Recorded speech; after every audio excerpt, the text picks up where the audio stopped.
দেখেন আল্লাহর কি নিয়ামত।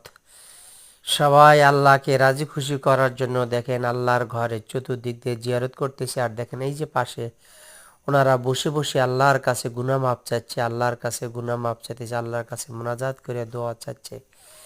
আর এই সাদা সাদা যে পাথরটা, এটা থাতস মার্বেল এক ধরনের পাথর।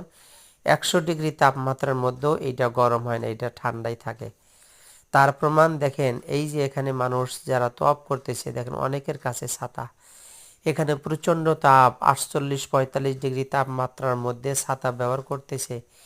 এরপরও দেখেন সবারই খালি পায়, মানে এরপরও এটা গরম হয় না, এটা একদম ফ্রিজের মতো ঠান্ডা থাকে। সুবহানাল্লাহ।